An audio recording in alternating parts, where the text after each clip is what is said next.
Hello. Hello, Charmin. So you want to do the interview Skype to Skype like this? Is that okay with you, or was there Fine. a different way you would prefer? This works fine with me. And Um, I uh, like. so I guess I'd rather you not have a cell phone to your head for 2 hours, like I said in the Thank you. LinkedIn I message the really other day. Yeah. appreciate it.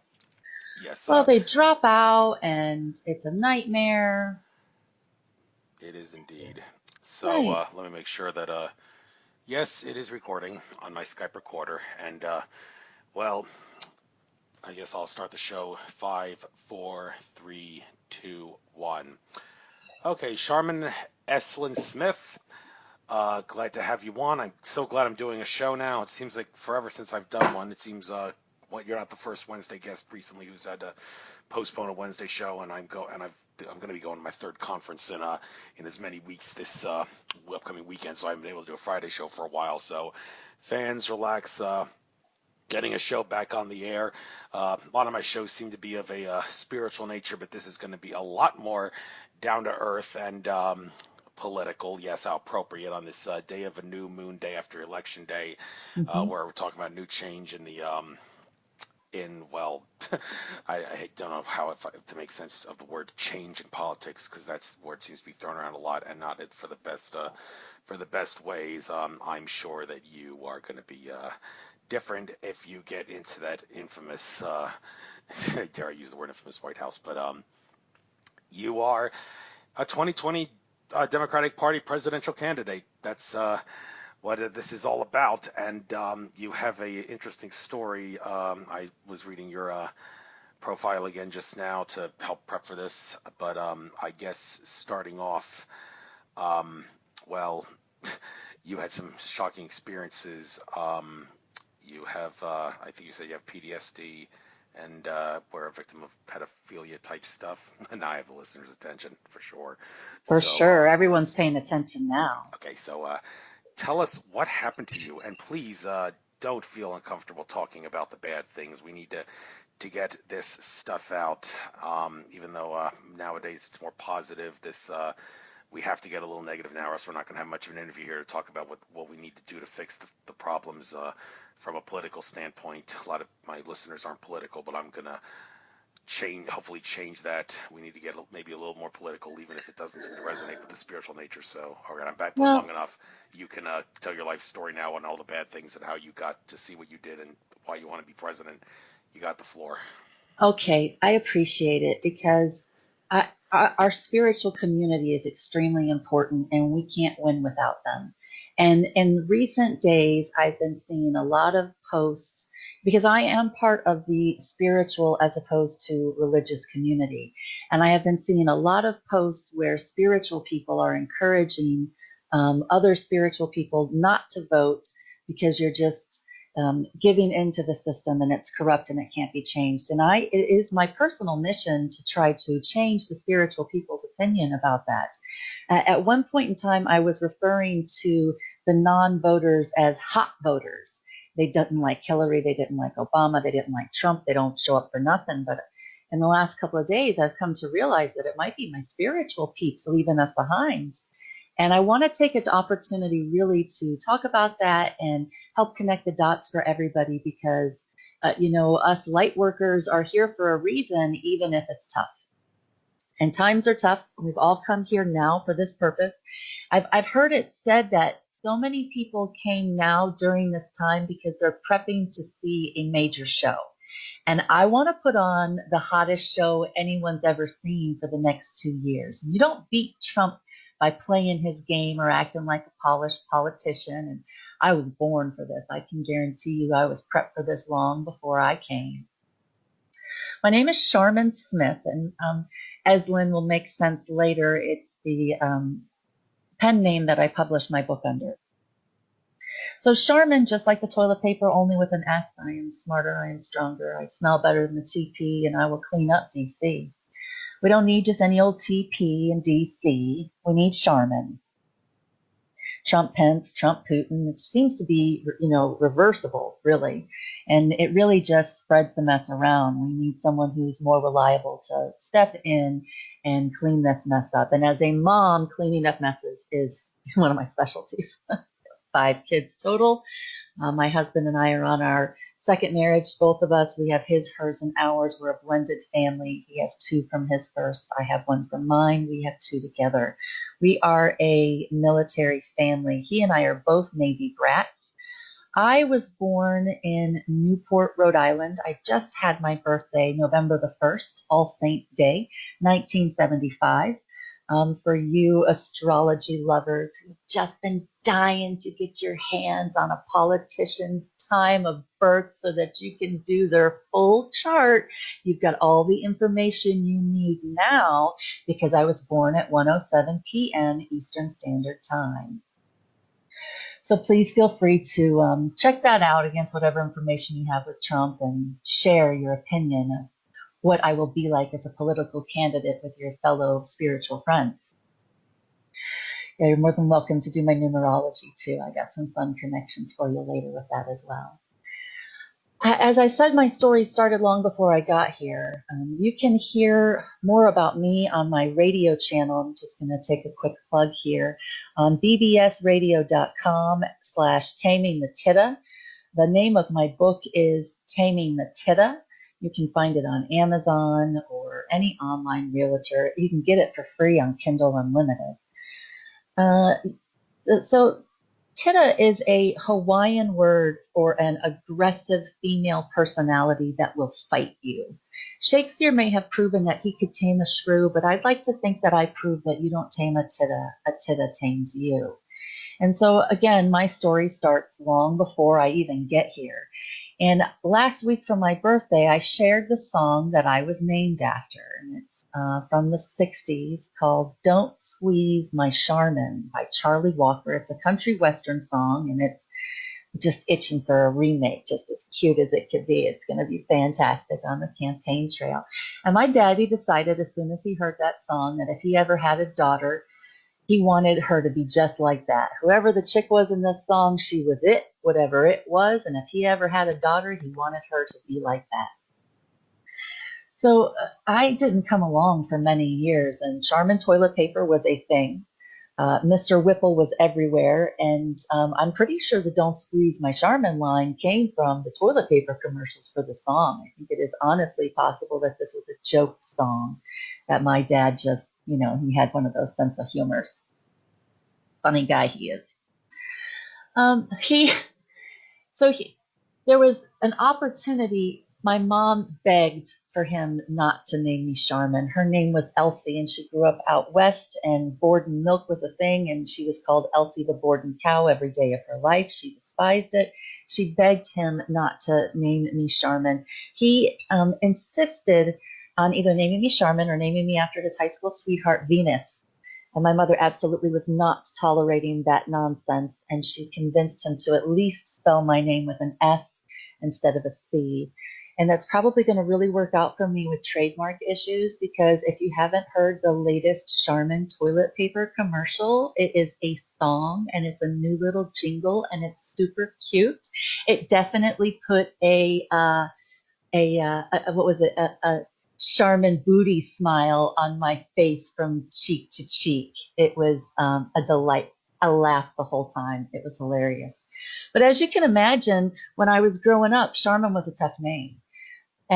When I was in high school, or certainly elementary school or middle school, I hated my name. I heard it all. I have a comeback line for pretty much everything anybody could come up with. Fortunately for me, I learned early about the gift of the comeback. You don't keep a name like Charmin without developing a sense of humor about it. And I can take it, but I can dish it out. And that's going to be that's often proven to be a problem for me around people who can dish it out, but not take it. And it's entertaining to watch all the same. And it is part of who I am, and it's part of my personality to the core. And I really enjoy that about myself. I like to think I have a good sense of humor. I usually make people laugh, and I can at least get them talking again. And really, that's half the problem we have in this country right now with politics. So at least if I, tell a couple of jokes at my own expense and we all talk a little bit more and laugh a little bit more, I've accomplished something. I despised my name until I was 16 years old, and I was cruising. Remember cruising back in the 90s and the 80s when gas was like $1 a gallon. Oh, it was the best. Teenagers these days need to just be able to drive around for hours in a car and stare at each other and listen to music and do whatever it was that we did when we were cruising. And we stopped, and some boys pulled up next to us and asked us what their name was. Some cowboys. I was living in Idaho. We were cruising in Ontario, Oregon. And they pulled up next to us and they said, "Hey, what's your name?" And of course, everybody told their name, and I told my name last because I always told my name last. I didn't want to deal with whatever was going to come out of whoever's mouth because everybody's got a joke. And this cowboy jumped out of his truck and ran over to my vehicle and opened up the door and pulled me out and gave me the biggest hug I'd ever had in my life. And he said, "Ooh, you are squeezably soft." And my name has been a fantastic pickup line ever since. It has gotten me into nothing but trouble, but I have had a good time enjoying it along the way. So if whatever the girl was in that song was it, I'm going to do my best to live my dad's dream, no matter how corrupt it was, and have as much fun as I can and be different from any other girl that you ever hear. My story is very unique. Now, he was an interesting individual.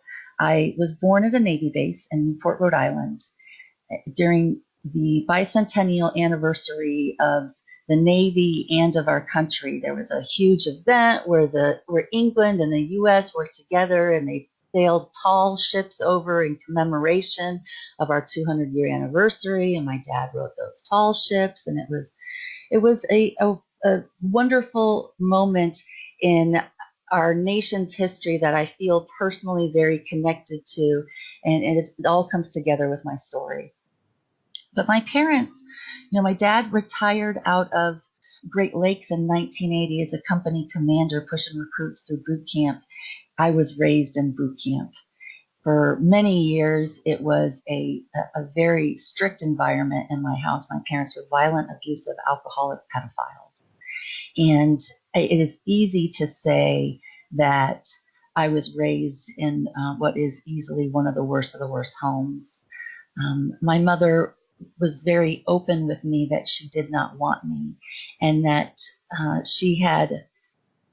she was very proud of the fact that she was a pro with a coat hanger, and she had terminated multiple pregnancies. So we live in a time now where people are starting to talk about coat hanger abortions, and it is something that plays heavily on my heart every day because I'm often not sure if people understand how real this reality is. So I'm going to share this story because I want people to know that this isn't just a thing that people say that people do. This is a real, true fact that some women have had coat hanger abortions, and it was something that my mother was proud of. And you say whatever you want. She sounds like she was probably a good friend to have back in the day. She assured me that she knew how to terminate a pregnancy, and she tried to terminate my pregnancy multiple times and was unsuccessful. And she always knew there was something wrong with me because she couldn't get rid of me. And I know what it is like to be raised by somebody who doesn't want you, by a mother that doesn't want you, and by a father that wants you for all the wrong reasons. And it is because of that that I am pro-choice. I often see stories of people who say that they are pro-life because they are an abortion survivor, but I am pro-choice because I am an abortion survivor, and I know what it is like to be raised by a mother that doesn't want you and a father that wants you for all the wrong reasons. And if you do not want to have a child, I will not be the person forcing you to do it. That's just not what uh, women have been terminating unwanted pregnancies for thousands of years. Abortion isn't new. Safe, legal, medical abortion is new. But quite frankly, based off of all the historical movies I see, I don't think men ever before complained about abortion until now. And now it seems like there is a power and control battle taking place over when and who and how. You get to even determine if you want to have a baby. And we have politicians running on open platforms to give the death penalty to women who get abortions and the doctors who provide them, to drug dealers and drug addicts. And Nikki Haley went to the UN and said we, as the United States, support the death penalty for LGBTQ. And if now is the time in our politics for us to collectively be talking about the death penalty, then I am here to participate in the conversation. Only I would like us to start with the pedophiles, the violent rapists, and the violent murderers. And there is a lot of controversy around that because people think it is just about my trauma because of what I experienced and what I survived. But it's also about the long-term consequences of surviving the trauma and the financial impact that I have and survivors like me have on our society as a whole. And the reality that because we're not punishing these predators, they have a far reaching, they have a far reach in their field of influence and power. They're not adequately punished, and they're given light sentences, which allows them an anonymity because it is such a taboo topic that nobody wants to talk about. Because it is such an upsetting topic, there is an entire underground that is building and building strength, and it infuriates me on such a level that I absolutely cannot stand by and keep my mouth shut without speaking up and proving how much of a Titta I am and fighting for what I believe in. So a lot of my story and my pain has shaped my political opinions. A lot of my personal, professional experiences have led me and developed me in a way that has made it possible for me to present myself and my theories and my solutions on how we unite the country and resolve the issues that are damaging our country as a whole. And I get it that that's one of those things that makes me weird. Everybody's different, and most people don't even have the desire to run for office. Most people can look at the presidency and say, it's a really tough job. Somebody has to do it. I'm going to complain about it, but I absolutely have no interest in doing it. And I think about it every second of every day, and have for a number of years. I was thinking about it, that the proudest moment I can ever remember from my mother, the happiest I've ever seen her in my whole life, was the night Walter Mondale picked Geraldine Ferraro to be his running mate. And I've been paying attention to politics ever since. It is something that plays on my soul. I think about how you can handle this situation, how you can do this, how this could be corrected, how you connect the dots is very important to me. And Joe Biden says that if you're good at connecting the dots, we need you now. And so it's now or never. If there was ever a time for people to step up and follow their calling for the purpose of defeating the disaster that is engulfed our nation, it's now. And my book is really a fascinating representation of a lot of different complicated topics all rolled into one easy to read format that's fun and fictional and will actually turn out fantastically as a movie. The screenplay is amazing, and I can't wait to start pitching it to producers. If I time it right, and my timing is perfect, it'll be in theaters by 2020. One of the things about my being part of the spiritual community and not the religious community, I pay attention to synchronicities in a way that is fascinating and enlightening for me, and continually gives me the strength and spirit that I need to move forward and know that my guides are with me and I'm receiving the messages and I'm on the right path and big changes are coming, but to stick with my true beliefs and everything will be fine. And I have to be honest with you. There was not ever a time growing up or when I was living with my parents or dealing with my parents while they were still alive that I thought that the violent, horrible environment that I was raised in would actually come around as a benefit. And when I was diagnosed with PTSD in 2008, I thought my political aspirations were over. I thought my life was over. My dream of being president would never matter because no one in this country would ever elect anybody with a diagnosed mental health issue. And now what I see more than anything is a nation full of people struggling with their own mental health issues without the ability to get the help that they need in order to treat their issues. We're all struggling with something, whether we realize it or not. And we live in a society where it's okay to laugh and joke about our anger management issues, but people shun mental health issues like there's something to be ashamed of. When the reality is, most people don't know that unmanaged depression can manifest as anger and rage. And if you have an anger or rage problem, you probably have an undiagnosed condition that you need help managing.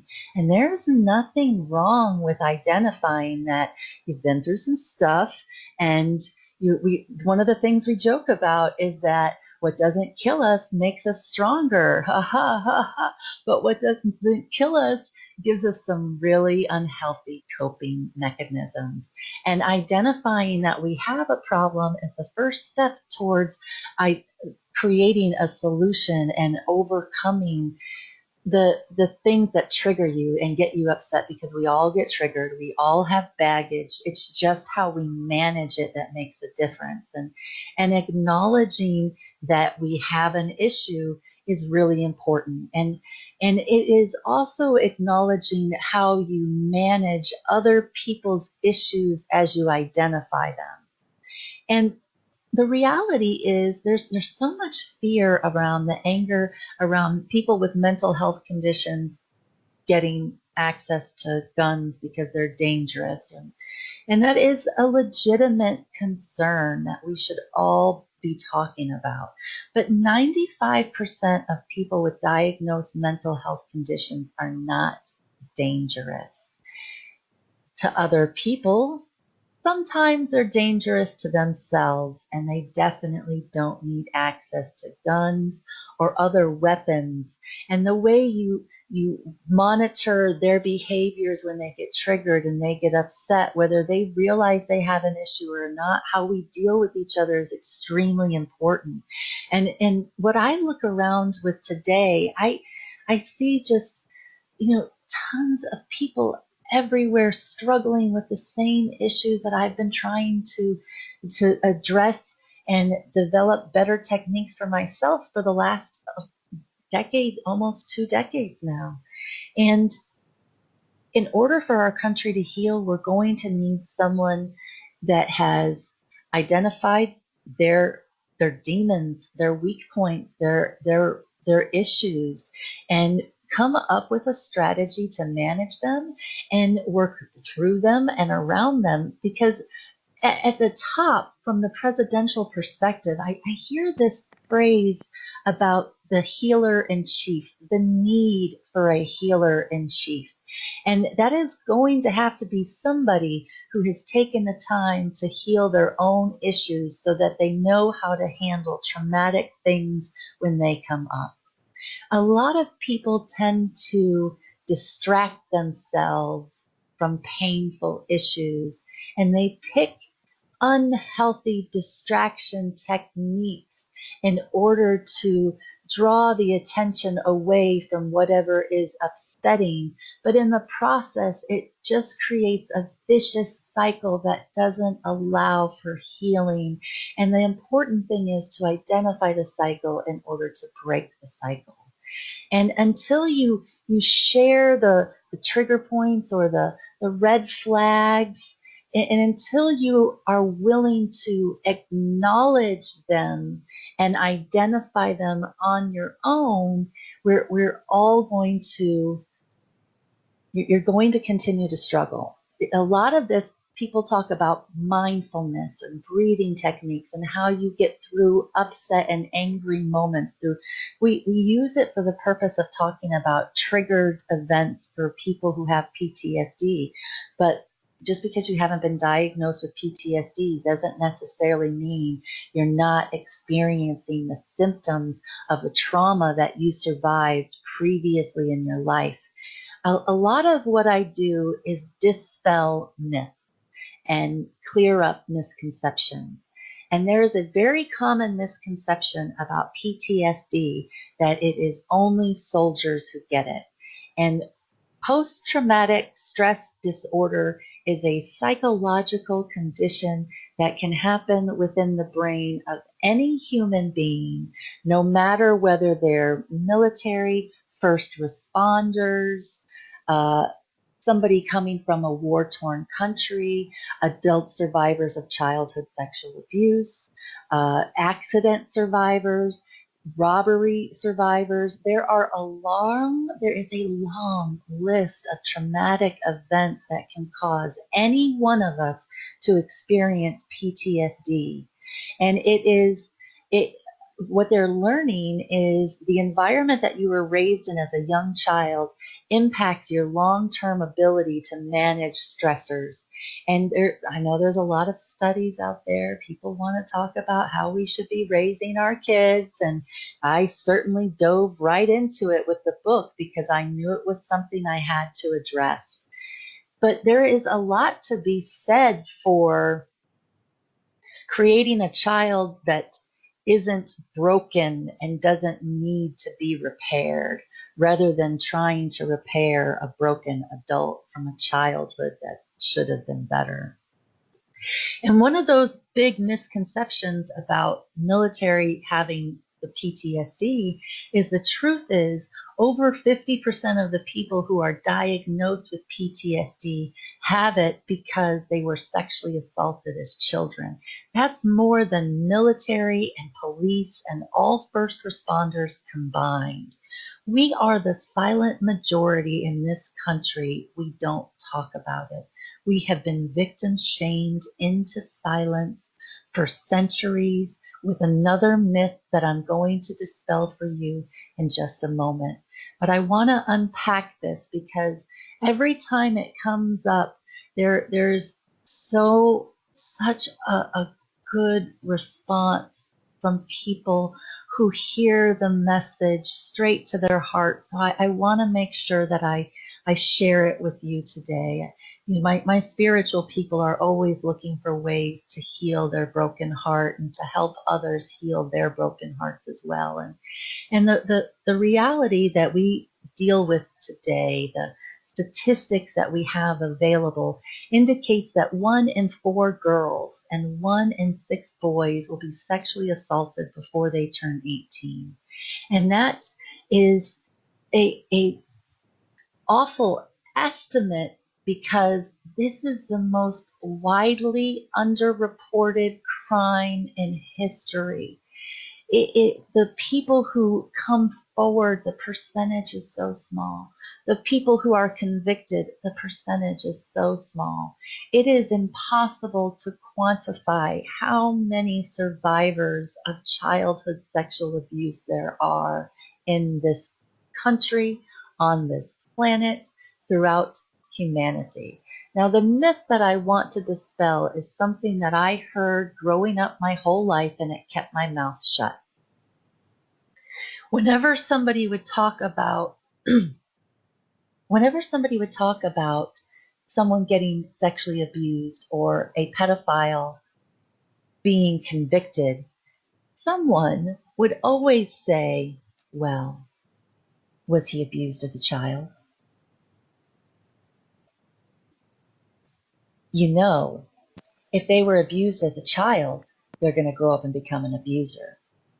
And I've talked to a lot of victims who have shared the shame that that statement bore on them. And so many of us stayed quiet for fear of being accused of the thing we despise the most.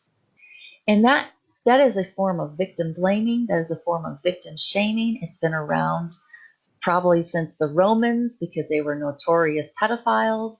And we somehow have managed to find a way to, still admire their empire for all the wonderful things that they did and created and completely ignore the bad parts of their behaviors. And this idea that if you had been abused, you will become an abuser, it becomes really important to me as somebody who focuses on facts and statistics, and I clearly like math because I fantasize about balancing the budget. We have enough compounding debt in this country. We should understand this math. We have enough credit card debt that continues to pile on interest and compound, making our debt bigger and bigger. We have enough debt to understand this math. If each person who had been abused became an abuser, by now we would all be abusers. If every person who had been sexually abused as a child grew up to sexually abuse children, every single one of us by now, since the Romans, would all be pedophiles. And that simply is not the case. It is simply not true. The reality is that this is one of the most vile and hated crimes in our history. And it is the one thing that spins people up out of control. If you think about the transgender bathroom debate that has popped up over the last few years, this debate is built on the fear that our children are not safe in the bathroom from predators, from sexual predators. We don't even want to say the word pedophile because it's too taboo. And somebody's pointing the finger at the transgenders and saying the problem is the transgenders. And nobody's pointing the finger at the pedophiles. And the transgenders consistently appear to be responsible adults that just like to dress differently and behave responsibly with other consenting adults. And I am a big fan of consenting adults doing whatever consenting adults want to do with other consenting adults.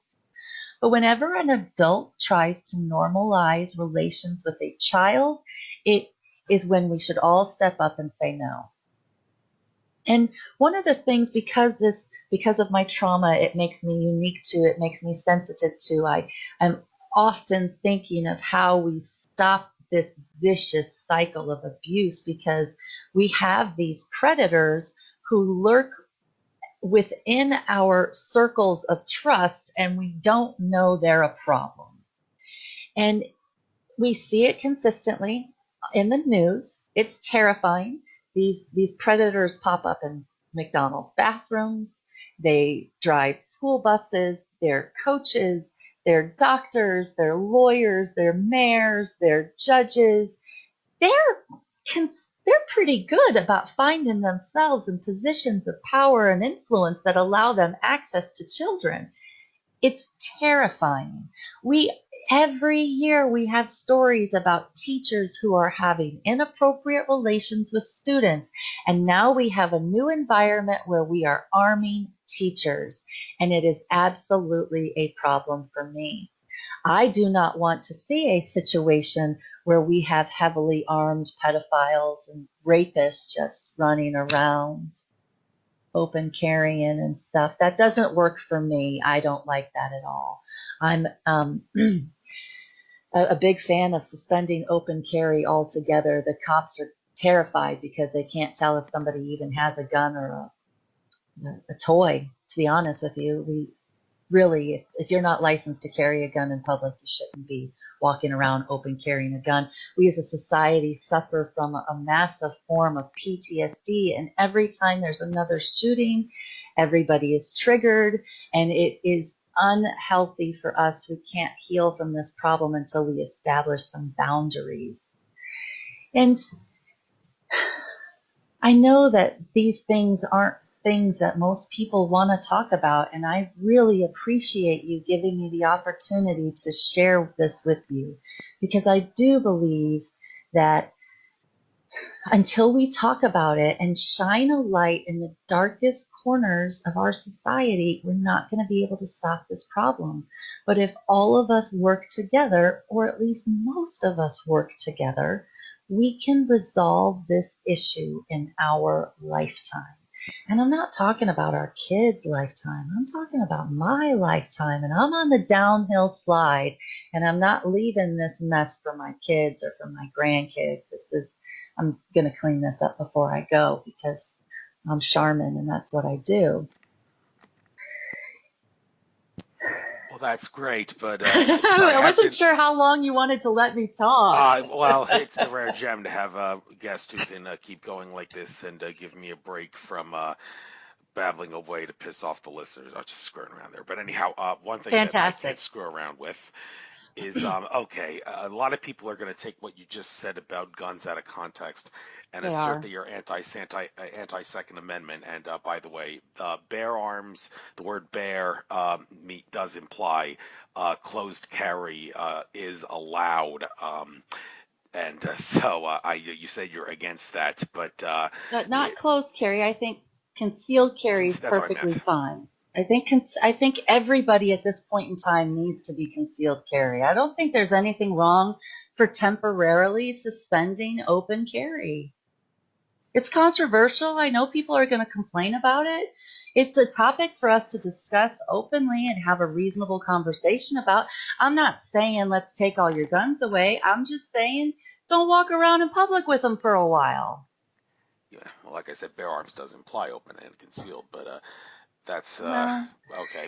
I, Anyhow, aside from I, that, you gave your take on that, yeah. but I also want to point out that even though it's probably not in your best interest to say this during your campaigning, I'm gonna go right out and flat out say, okay, do you not realize that Sandy Hook and all the rest of those shootings are staged by mind-controlled patsies, and in some cases, Patsy wasn't even involved. They just threw him in there after the shooting. But anyhow, the point is they stage these things to justify taking the guns. They want to take the guns so they can tyrannize the common people more easily.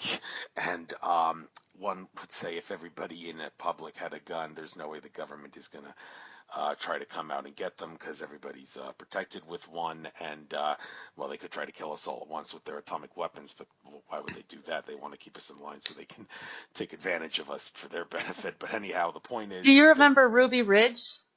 Am I the only person that's been alive in the last 40 years? How many times have you seen citizens stock up arms because they think they're going to fight the government and win? I mean, if we're going to have a reality check, let's have a reality check. And let's start with the fact that I'm a military brat and a military spouse. And every time people start talking about their right to bear arms, they start fantasizing about mowing down the military. And you're talking about my family and my friends there, my sir. I do support the Second Amendment, and I believe a well-regulated militia is in order for the security of our free state is already in place and well regulated by the UCMJ, and it is our Army, our Air Force, our Navy, our Marines, our Coast Guard. We have the best regulated militia in history. There is no need for every single human being in this country to be able to have AR-15 so that they can take down their government. It's not going to work. You don't have enough guns to stop them. And again, it is a self-defeating mission to continue spiraling into this nonsense that is not actually going to manifest. What we have to acknowledge is that we are all angry at our government. And I got a long list of reasons why, and I can start in Hanford, Washington. Are you familiar with the Manhattan Project? You want to talk about nuke bombs? We can't stop them. It doesn't matter how many guns you get. I'm not interested in starting another civil war. I know how the last one worked out. I love history. Be more than willing to talk about any topic with you, I promise you.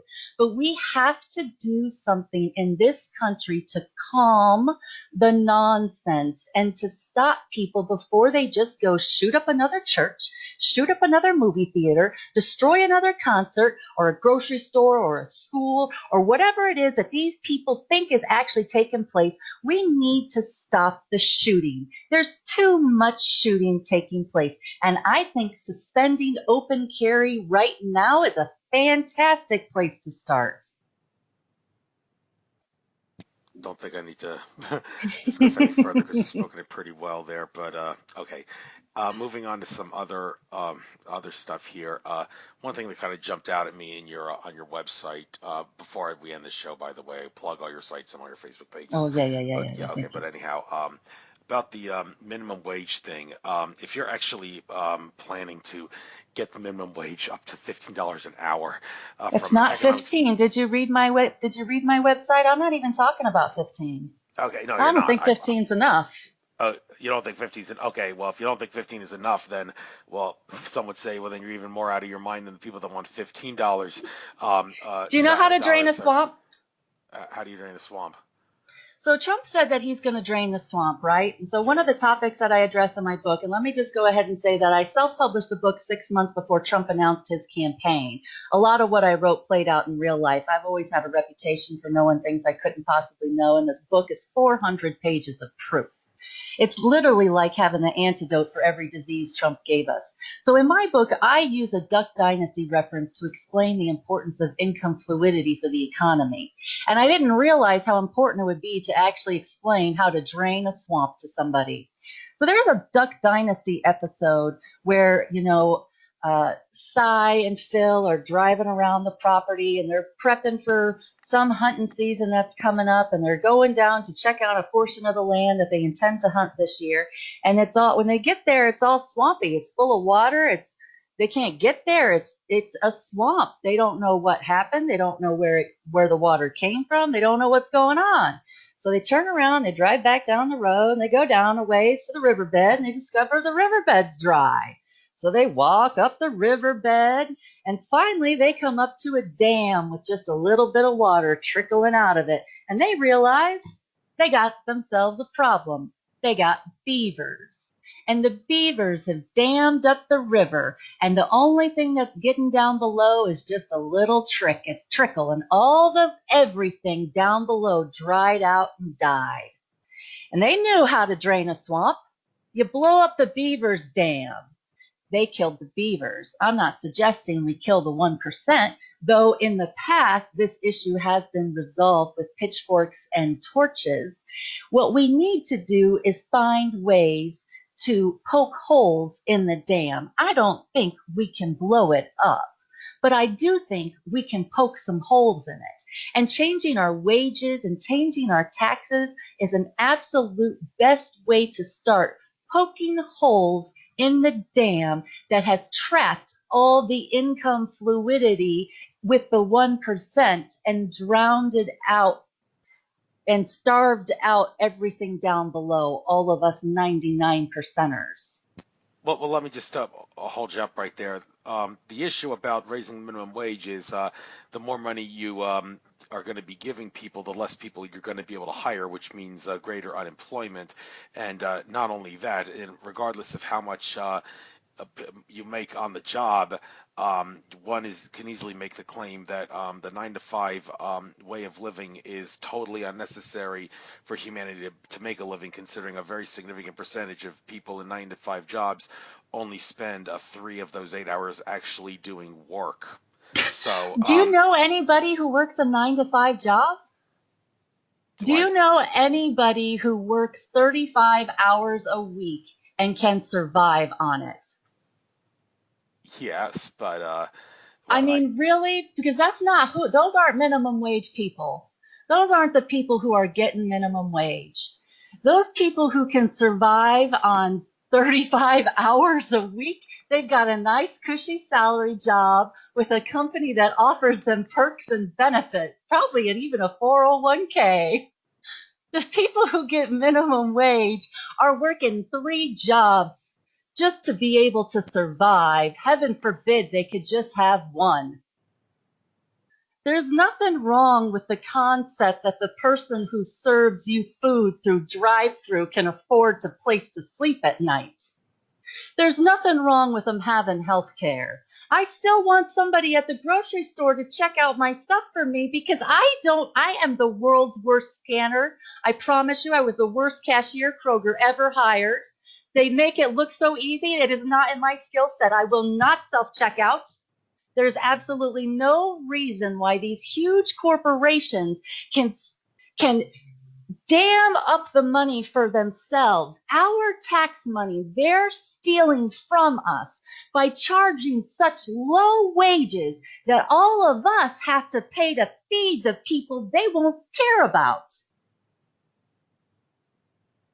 This is about a much bigger picture. I haven't worked a minimum wage job since I was 17 years old, right? I don't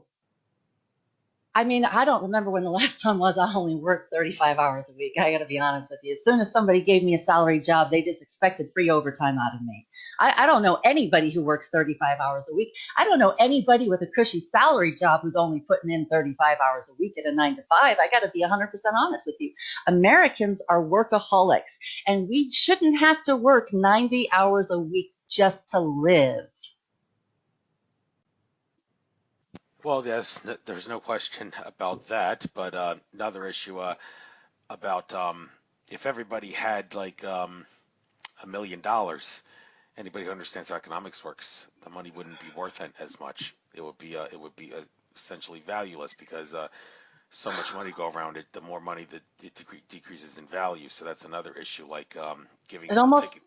it almost sounds like a really, really rich person told you that you don't want money and you believed them. Okay.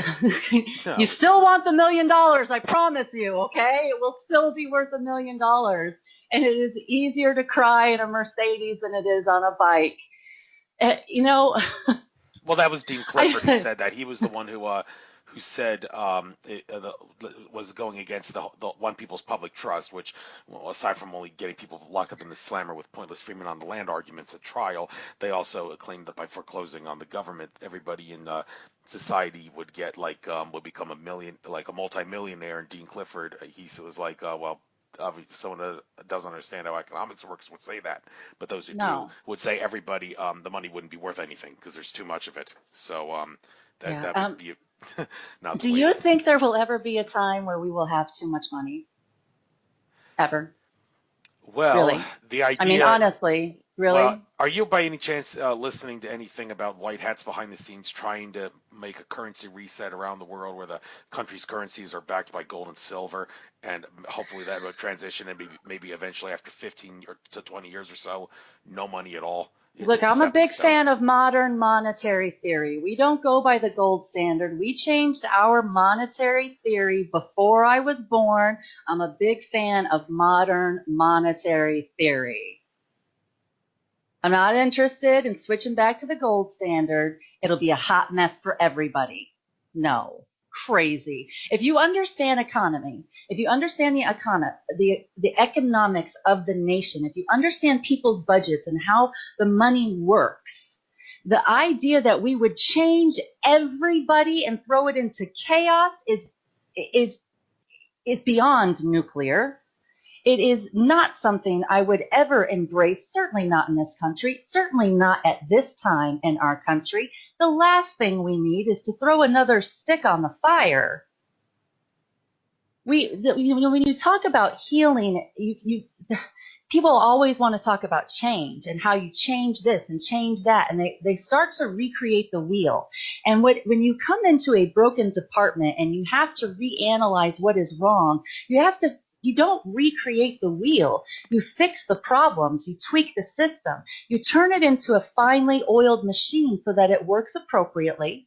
You step back and let it break, and then you come back in and you fix it again. recreating the entire financial system because one person can't figure out how to balance a budget is ridiculous. Maybe it is just me because I am, a former bill collector, a mortgage underwriter. I negotiated massive repurchase demands after the last financial fallout that we had, the complete disaster in '08, and I'm infuriated with the laws that have been written by people protecting their own interests and not caring about we, the people who will have to pay to cash them out and to pay to bail them out when they're irresponsible with their money. For me, it is very, the budget is very personal for me. The idea that we make more than enough money in this country to pay for everything we need. I believe that with everything.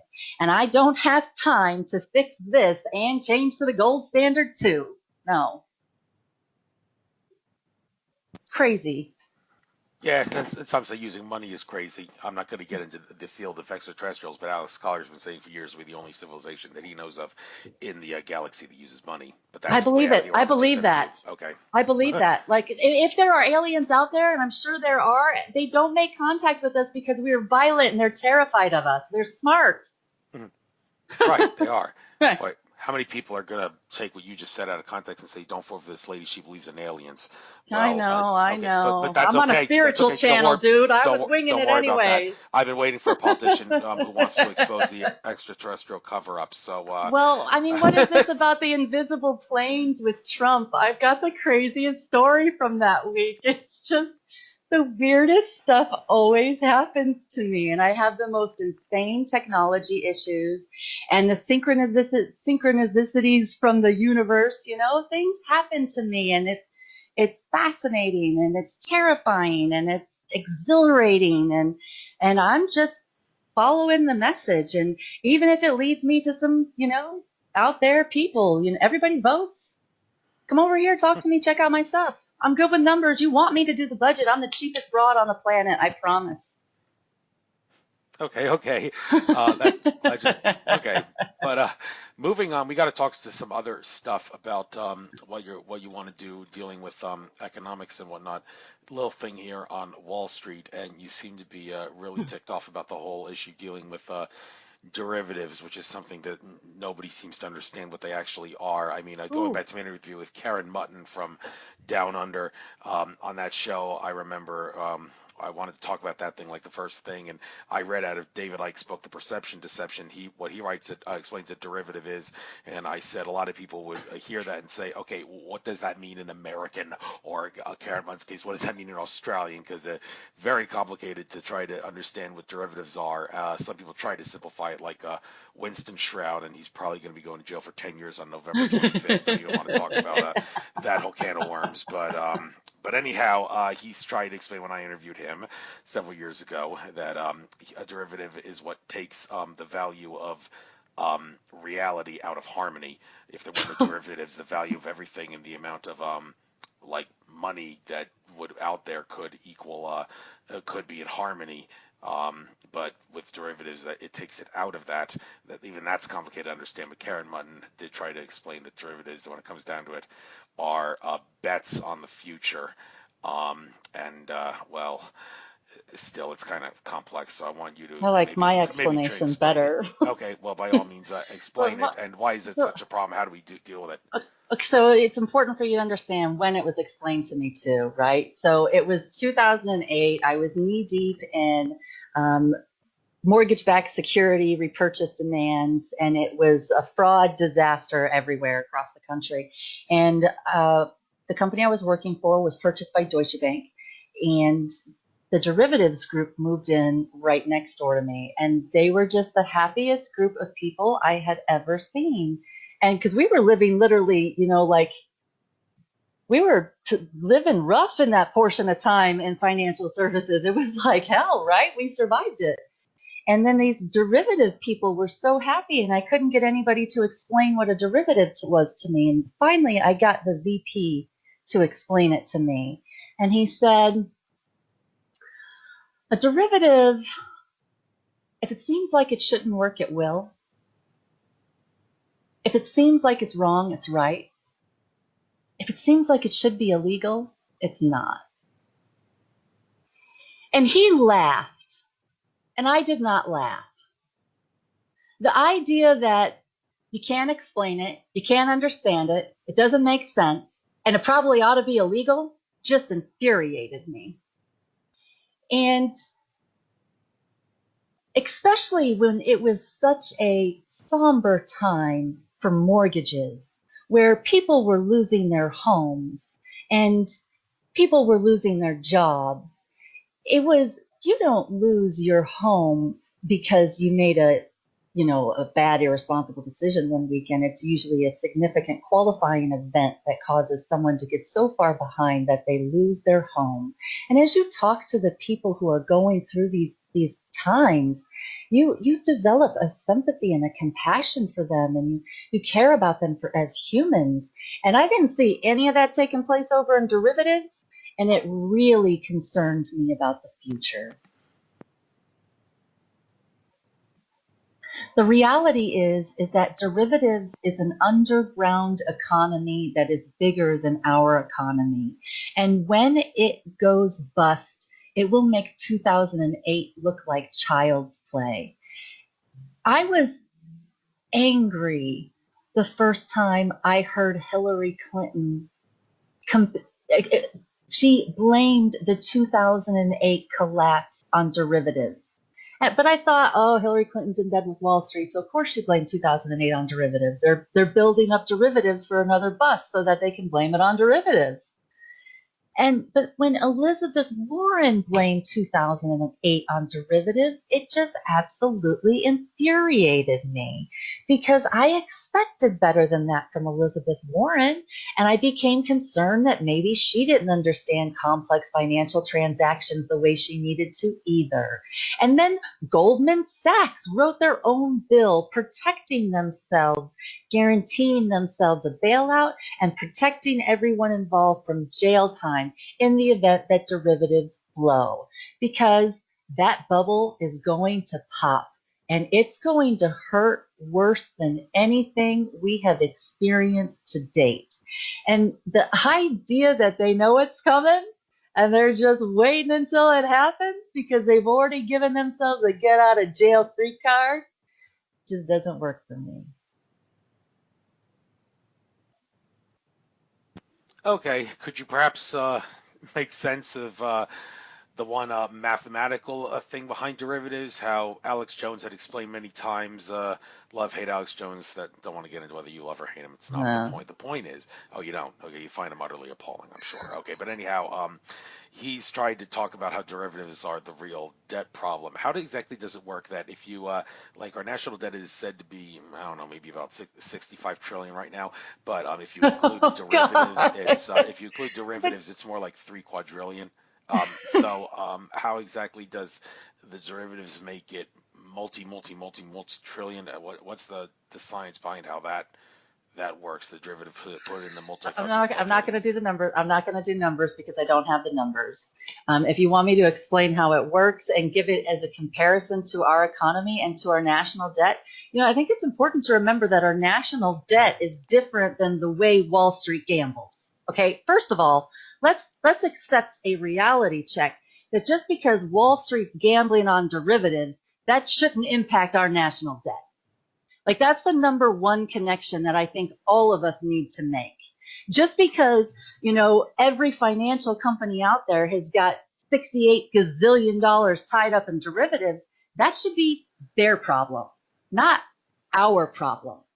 That's the first problem with derivatives. And the concept that they have already written themselves a law guaranteeing that they can come to us and our national debt to bail out their drug-fueled gambling habit is a real issue for me. When I worked with people in Wall Street, my executives bragged about not drug testing their employees because they were too afraid of losing too many.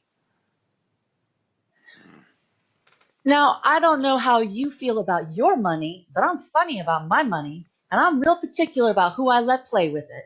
And I don't want anybody like that near my purse, period.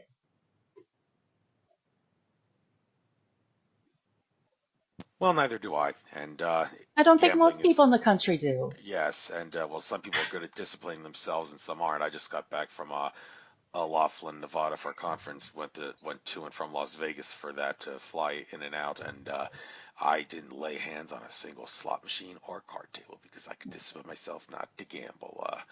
It's a But the shame other people can't do the same. Well, but the stockbrokers and people who work in Wall Street, they do this professionally. It's their job. They get a high off of it. You have to be very careful about who you allow to work with your money. And I don't think that there's anything wrong with us doing some mandatory drug testing weekly on the people who have the ability to cripple our nation. I mean, if we're going to make drugs illegal for everybody, let's make sure the people who are messing with our money are actually following this rule.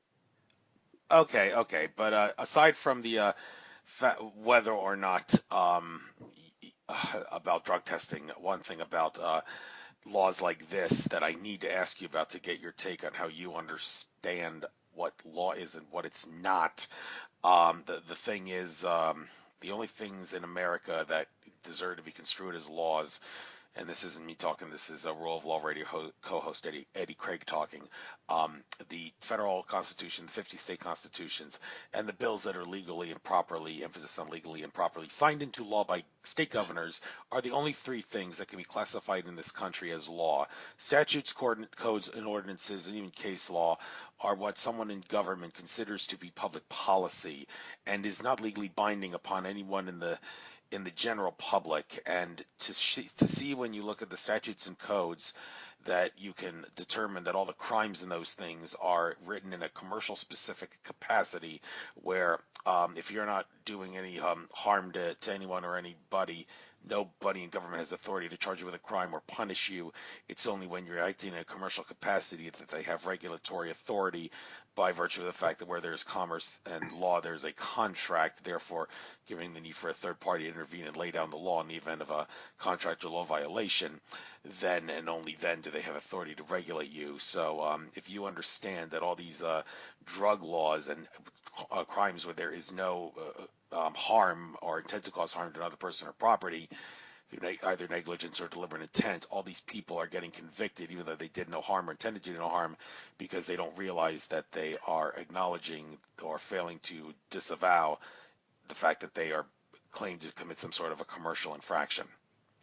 And that's how the scam works. That's why the prisons are so overcrowded. If only people knew to object to the commercial nexus, the courts would have a much harder time convicting these people.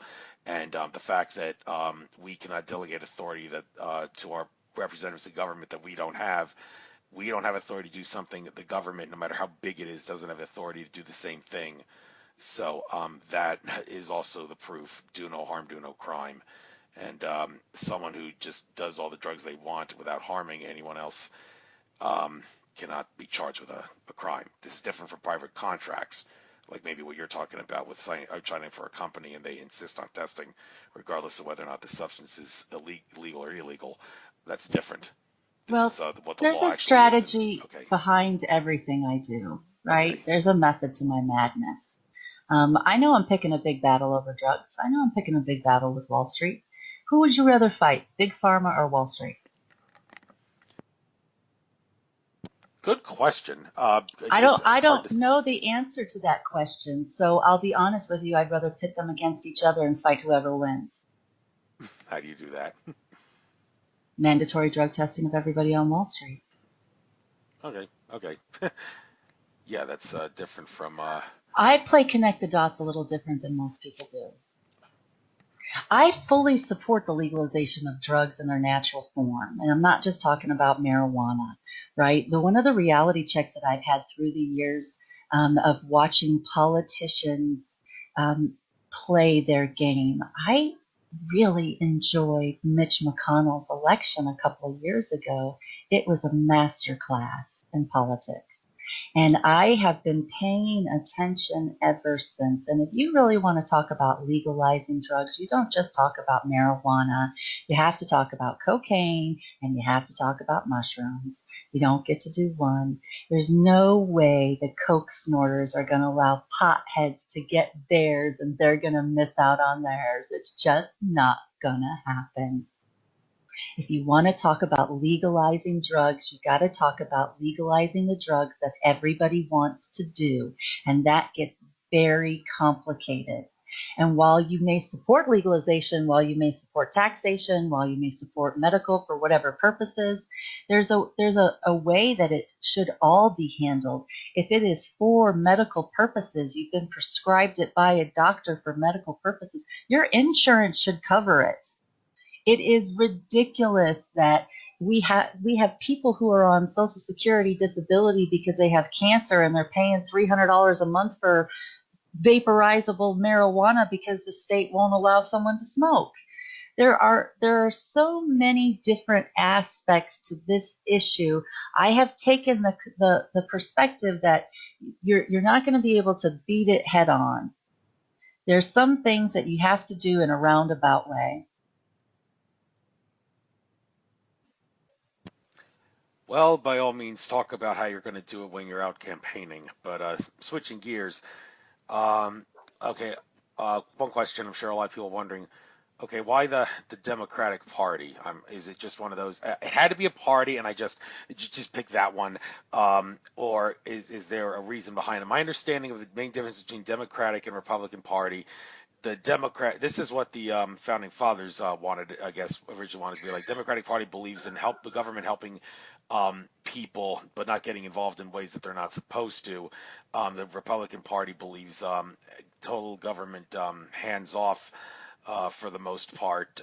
Although the one issue with that some people have, and this is what the people that want to be socialists was like, they think that non-socialist ideology will well not really work out too well because the government would say it's not our problem, so we're not going to help you. And well, I look at it, Alexander, the way Alexander Hamilton looked like the most controversial of all the founding fathers. He grew up in a society where government was getting involved to help out the nature of the country, like a sugarcane plantation. I think he was born in that, so he was all for government getting involved to help people out. But it's like he's disregarding the fact the government intends to act tyrannical in many cases. And okay, I'm babbling enough, but why Democratic Party? Do you see it as being the socialists of the modern era and Republicans as the Nazis of the modern era? So you pick socialism, or is there some other thing behind it?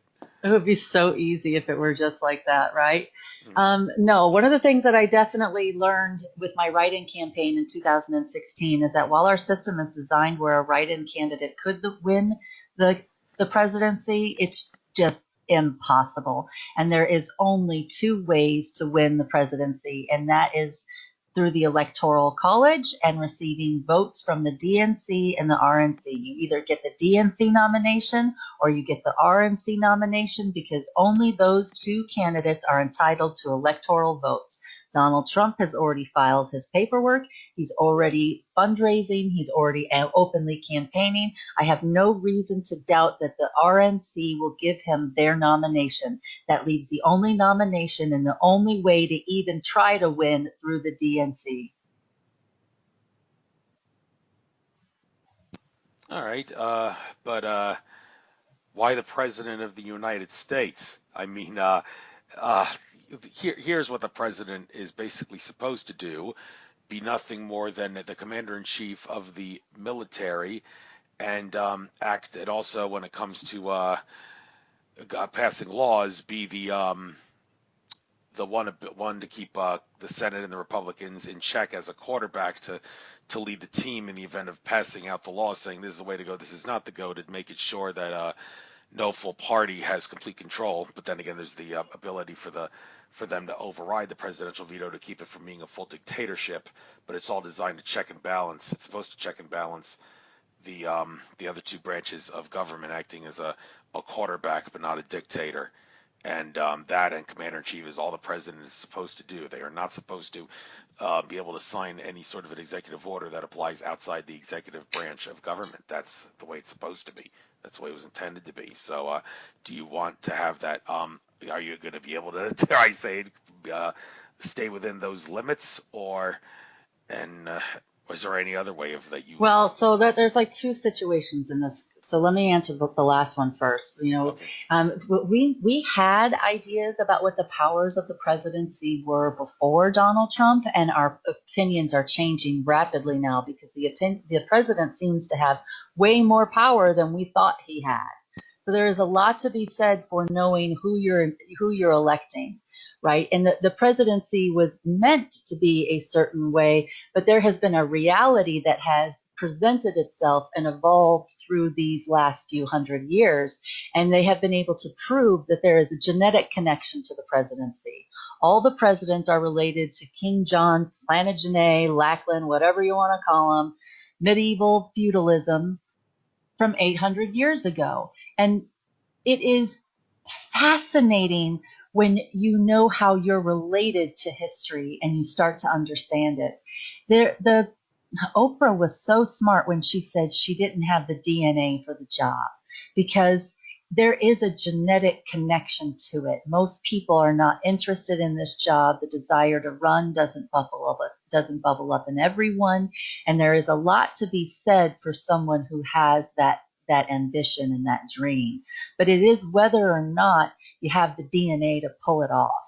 And so as I started to do my own ancestry research, and I followed one branch that I knew produced a president down my family tree. I followed that for 1,000 years back, click and leaves, and I understood the story a lot differently after I started doing the research. And I'd like to share it because I feel like it's important for the nation to understand that this is something, all of this that we've talked about tonight, from trickle-down economics to this, it's been connected through history for 1,000 years, and we just keep repeating the cycle. So all the presidents are related to this guy in history 800 years ago, King John, and he's widely credited for signing the Magna Carta, which is our Constitution's big brother. And we all know this story whether we realize it or not, because Hollywood has done a fantastic job entertaining us. They are not educators. So the stories they have given us are not historically accurate, but at least we know the story. So we know who King Richard the Lionheart was. We remember the stories of King Arthur and the Knights of the Round Table. We know who Robin Hood was. We know about Excalibur. We don't talk about King John or Prince John very often. But the reality is that King Richard was gay and had no interest in producing an heir. And he chose his nephew Arthur to be his heir in the event that something happened to him while he was fighting the crusade. Arthur was 11 years old. When Richard rode off to go fight in the crusades, he stopped in Italy and arranged a beneficial marriage for Arthur and sealed the deal with Excalibur. But he left his little brother John in charge of England, and John was the one unleashing the sheriffs to torture and rape and taxing everybody to death. When Robin Hood came back and discovered the mess with the sheriffs and the taxing situation and how miserable everyone was, he sent word back to Richard. But when Richard came, John killed Richard and Arthur. And John has been king ever since. Now, John did not voluntarily sign the Magna Carta. He was bullied into signing it by the feudal barons like Robin Hood that held his feet to the fire and forced John to give back some of those taxes. And those barons were responsible for sharing the wealth with the people on their land. This is where trickle-down economics began.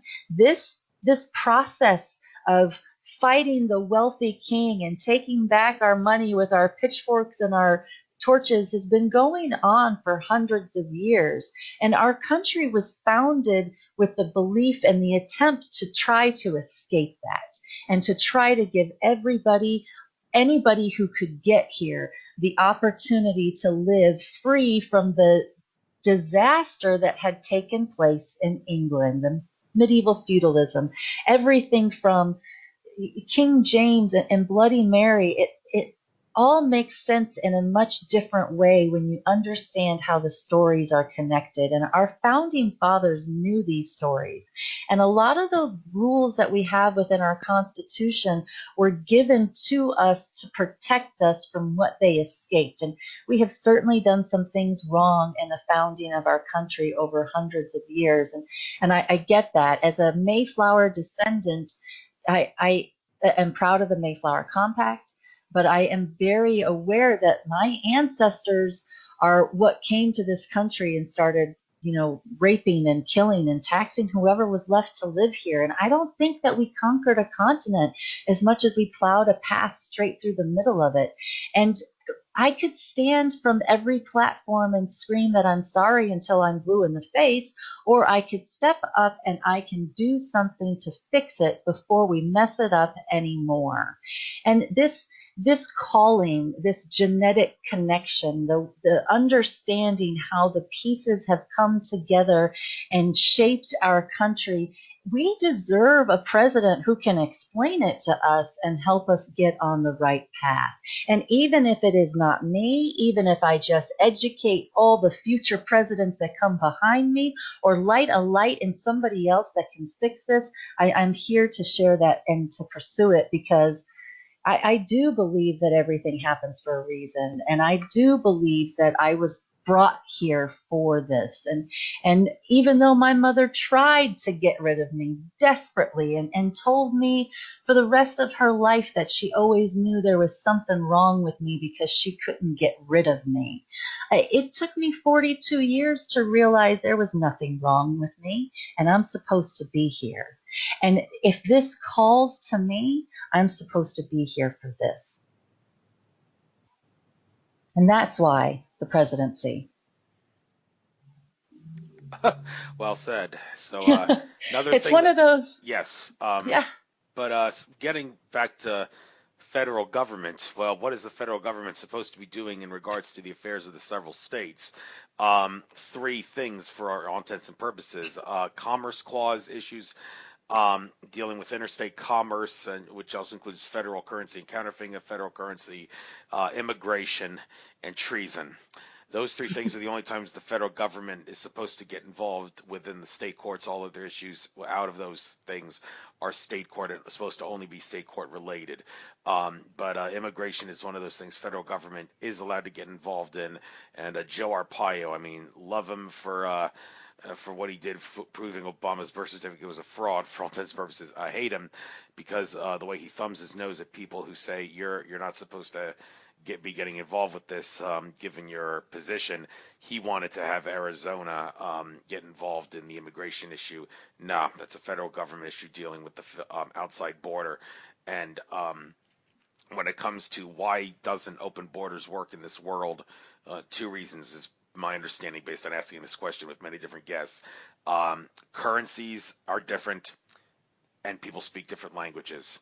If there was no money, or if we at worst had a universal world currency, and if people could all speak the same language, it would be a lot easier to have open borders without the need for a passport or an Ellis Island like vetting procedure for people that come in through waterways and such. But that is not the case. So I think Trump's idea of a wall is stupid. I mean, I see it kind of discriminatory. Well, why don't you want to put one on the Canadian American border? Well, because Canadians are what? Better than Mexicans? How do you think the Mexican people feel about a wall being designed to put on their border? They don't want anything to do with it. So, but humans are tribal and we're different. So, how is there any way? Can you possibly see any way of making a future where we can have open borders, no passports, or maybe a world passport, like they've Well, tried to do, but it doesn't really work? What's your take? I am an immigrant and I do like immigrants because I do think our country was founded for a way for people to come to escape and to have a better life. I do believe that the indigenous people of this continent traveled freely across it for thousands of years. And it would be lovely to live in a world without money where everybody could just travel safely everywhere. But we don't live in that world yet today. And as much as I would like to get there, we're not there. I don't support the idea of a border. Our country was built with the idea of expanding democracy, not closing it off and preventing people from getting it. We have military bases all over the world because of the idea was to expand democracy. It has always been about expanding democracy. We have territories because there's plenty of room on the flag for more stars.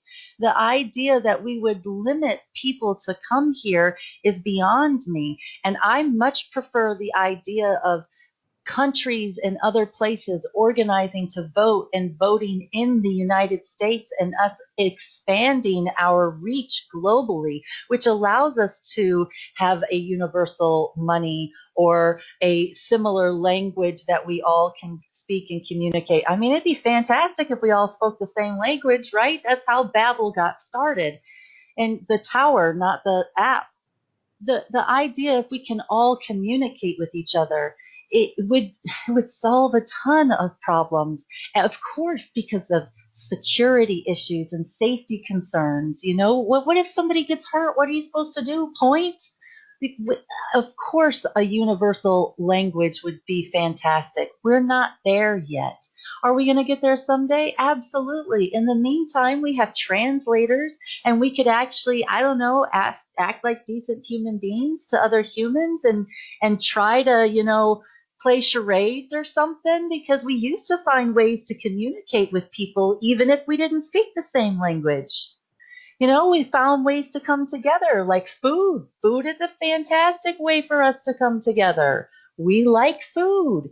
The idea that we would close anybody off or keep someone away because they're unsavory, and the idea that we are tearing, that we won't take in children who have been sexually abused, it just I can't, that's not who I am. I don't support that. If they get here to our country, we should treat them. We should take care of them. We should document them. We should open up our homes to them, our hearts to them. We should play 20 questions with every person we meet, and we should identify if they're dangerous, if they're violent, if they're a criminal, and then we should prosecute them. And again, I would like to mention at this point in time, I do support the death penalty for pedophiles, violent rapists, and violent murderers. The idea that we would just drop these people in another country so they can go play with other humans somewhere else, it doesn't work for me. But I do not support the concept that wealthy people from any country can just pay to have their babies born here because they can afford it and then buy their citizenship. That's not what our immigration was set up for. That's not the way the system was set. Our system was set up so that the broken and the downtrodden and the beaten could have a shelter, not so the wealthy people could have a shelter. The hardest message I learned to deliver as a bill collector to anybody was that it was time to reevaluate their priorities. And America, it is time for us to reevaluate ours. We have always been a beacon of light since our first day. We have been what every other country has aspired to, and we have lost our way. And it is it is heartbreaking as as a citizen, as a patriot, as as a human being, as a Christian who cares about other humans. It's the idea that we continue to treat other people this way just because of money and language is foolish, and I think we're smart enough to overcome it. Yes, it will remain a controversial issue, though, Yes, because it will. especially considering that all the patriotic folks seem to think that secure borders is needed for national sovereignty. But well, why does it have to be secure? getting off I the think the only problem with you want to talk about something that's going to be really controversial. I never say this. This is the perfect show for it. It's one of those things I leave in the book for you to find. The only thing wrong with our southern border is it's located entirely too far north. okay. Interesting way of I looking at it. definitely don't want to put up a wall. I would much rather make good friends with our southern neighbors. Look at all that beautiful land down there. They're wonderful people. They're kind, compassionate. They got good food, Yeah, tons of and coastline. We like to travel. We're already messing with their politics, have been forever, and we've been doing that because it was always our intention to help absorb them into our country. And now suddenly we're going to treat them like we're not interested in them. That's not the way the country was set up. Let's just stop lying to ourselves about it. The idea was is that we could expand globally and we could spread America everywhere. Why would we wall it off? We should be sharing it. We should be encouraging other countries to organize and vote. And if they want us, they could vote us in and we'll bring America to them. Because Americans like to travel, we like to go places, and we like to go places with a certain level of comfort.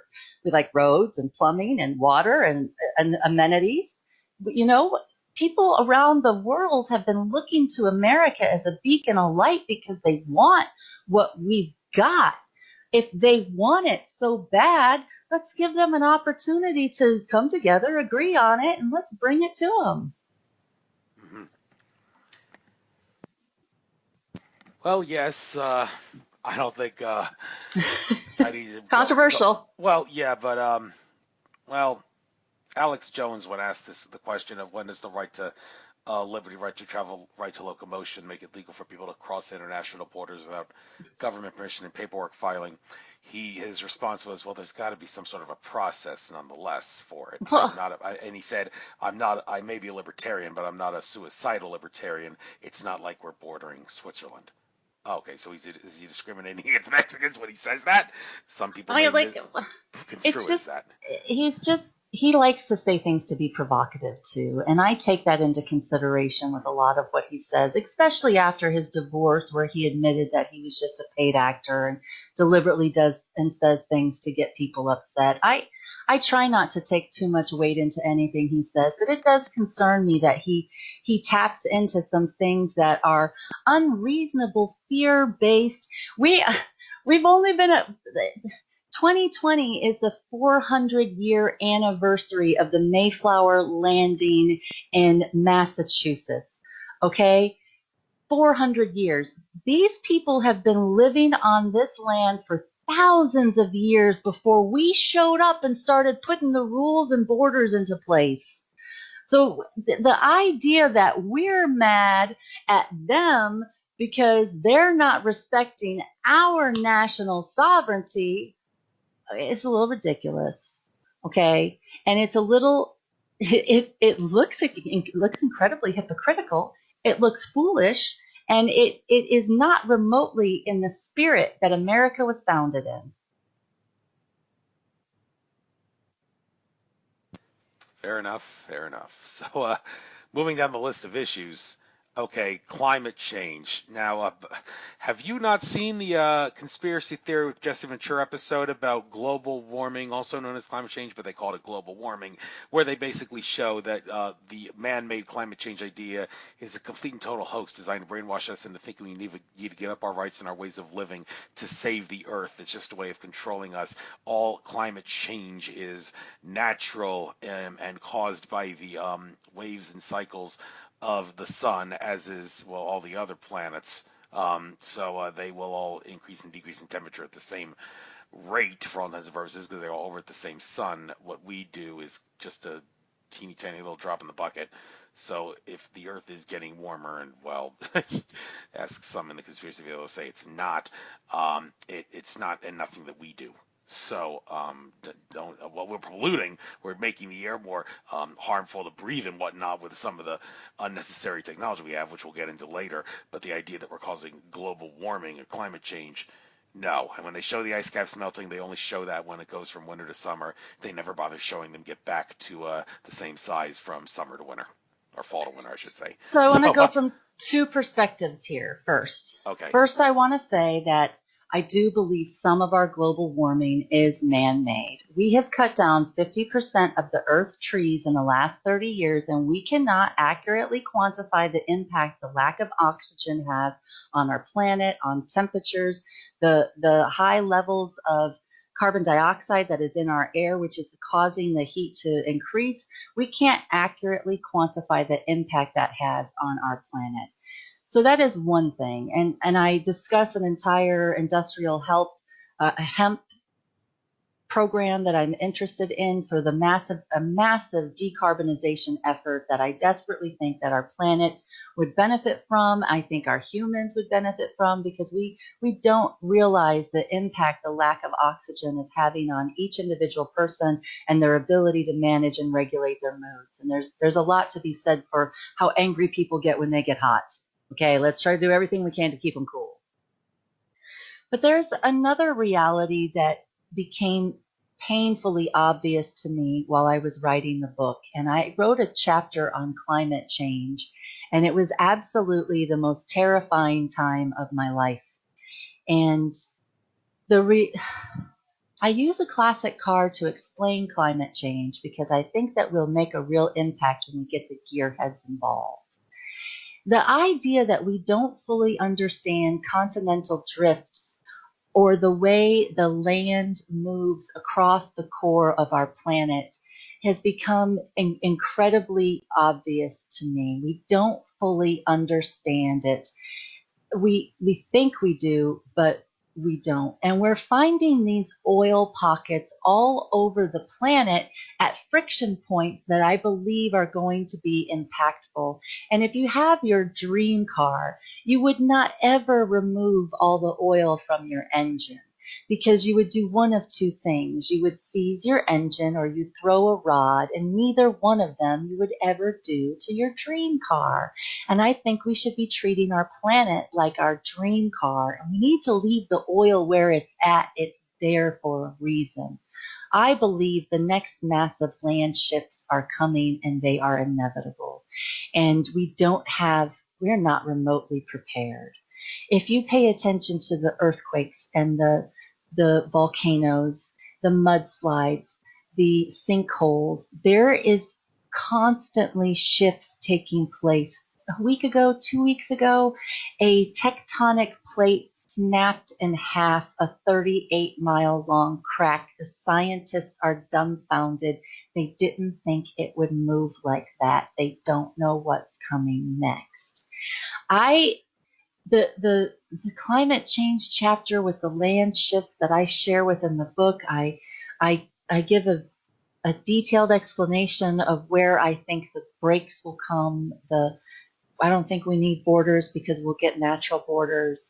There will be a lot of devastation. We're not remotely prepared for it. And it is something that truly concerns me every day. And one of the reasons why I am so passionate about punishing the predators and cleaning up the dangerous parts of our society and helping people to manage their rage and their anger is because when real mayhem breaks loose and we have to rely on building community and other humans, I don't want to see a time where we're at each other's throats or pedophiles and rapists are heavily armed.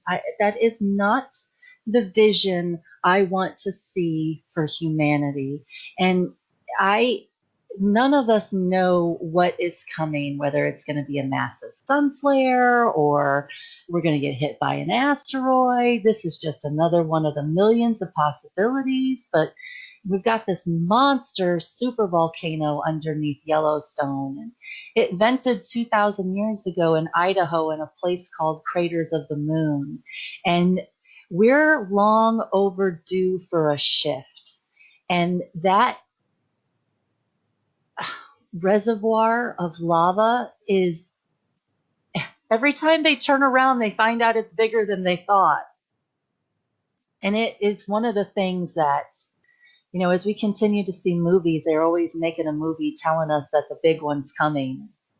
And it often feels like the creative people are picking up on things um, messages on the wind, and we're getting prepared for them in whatever way the universe can. And I definitely want to make sure that I am doing everything I can to help prep us so that we can we can address the issues as responsibly as possible. Yes, some of it is the natural ways our planet moves, and we don't understand that because every time there's a catastrophic shift, all of our knowledge is lost. And I feel like we're coming up on another one, and it's going to be sooner rather than later. Well, Awesome, right? imagine what. Yeah, well, imagine what that big one's going to be. Yellowstone means America's totally screwed, though. So, and Unless then the country splits in half up the Mississippi and the continent splits in half up the Mississippi, and another ocean is basically formed. yes, There's a oh, way, but it's almost like we need to use fracking to create a perforated line so that it snaps properly. yeah, don't really want it to get. You know, Fracking's not healthy. you don't want to play with the concept of snapping the continents to try to reshape the land masses to prevent a disaster. It's scary, right? Yes, yes, Definitely yes. better for a movie and fiction.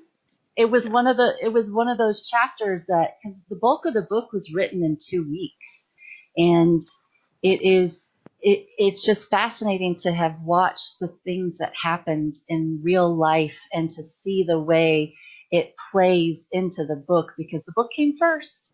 Any similarities to real life events are weren't intended. They just add to the reading dynamic of the book, but it's no longer what I wrote that happened that makes me feel uncomfortable. It's what I wrote that hasn't happened that gives me the greatest concern. And for me, that's absolutely around climate change. Well, you're entitled to your priorities. So Yep. now going down the list of some of those other priorities, taxes. I've read the book Income Tax Shattering the Myths by Dave Champion. Income tax does not apply in any way to the common man making an income at home. The term U.S. citizen, as it appears in tax law, does not mean what we're led to believe it does. This is just the tip of the iceberg to prove that the income tax does not apply to over 99% of the people that apply for it. It has to do with American territories like American Samoa, Guam, Virgin Islands, and such. Not with what we're doing. I encourage you to read the book if you haven't. But to say What that was it? people income tax shattering the myths by Dave Champion. But at a more just basic level, the idea that anyone has authority to force us, be it private citizens or government people, force us to pay money that we don't owe. No, nobody can do that. So the government, just because the government decided to write a public policy, getting back to what I said about what is law and what is public policy, saying the American people have to pay an income tax of whatever, does not make that thing that they wrote legally binding upon us. And only a statist would believe that it does. So to assert that everybody pays the same rate, okay, well, if that person you're asking if they didn't borrow money, you ain't got authority to ask them to give you jack squat, nor do you have authority to punish them. That's the way. Yet they do every day. Yes. So So something's going on there, so they must think they have the power. And again, we can try to recreate the system or we can try to tweak what's already existing. And the concept that the American government's going to let taxpayers stop paying taxes, just I don't think that's going to happen. I might be a pessimist, but I just don't think that's going to happen. I do think that it is reasonable for everybody to pay their fair share. And right now, what we have is a tax code where some people have figured out how to trick the system so that not only do they not pay any taxes, they collect taxes without making any payment. And it works as almost like a cash out refinance on your mortgage. So when they started referring to the latest tax plan as a cash out on the American people, I knew exactly what they were talking about. And as the American people start to wake up to what it feels like for big businesses to do a cash out on them, I want to make sure they know that they're going to need a really tough bill collector to get their money back and on their person. We need a fair tax system. The concept that at any point in time some business was charged 80% of their income in taxes is absolutely why we have the tax problems we have today, because it was cheaper to buy a politician than it was to pay your taxes. So the system that we have now is broken and it needs to be corrected. Everybody needs to pay.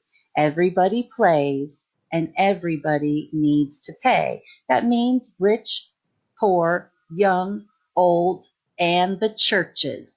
Nobody gets to be scot-free in America. This might be a free country, but it's real expensive to live here. And that means we all have to pitch in to make sure roads are run and schools are staffed and the things that we need are being provided to our citizens because it makes our lives more convenient. Well, another thing that also makes lives more convenient, some would assert, the ability to access health care.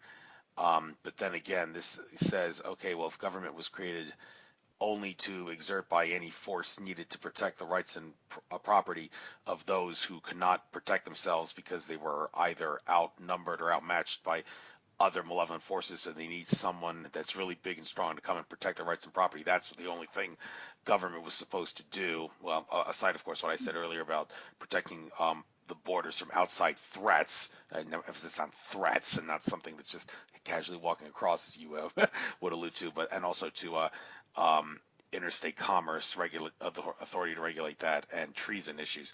But then again, when it comes to socialism, some people seem to like the idea. My maternal grandmother, who grew up, was born in 1931, still alive today, bless her for living that long, grew up in Nazi Germany during Hitler's era. And she said that, well, say what you want about Hitler and what he did to Jews and all that. When it came to economics, he seemed to be a pretty decent politician who had a knack for making socialism work in a way that made the common people satisfied to some degree. Even they tried to assassinate him because he wanted to go to the gold standard, which would mean the banks couldn't keep the government under their thumb by forcing government to borrow from them. So, but don't make no mistake about it. He had his flaws. In Nazi Germany, it wasn't totalitarian; it was authoritarian. But socialism did seem to work as a system. She asserted. And you seem to be one that thinks it can work as a system, suggesting healthcare for everybody. But like I said, you're stepping out of line of what government is designed to be, and you're basically, well, dare I say it, wussifying those who can't take care of themselves, if that's one way of looking at it. What's your I don't response to that?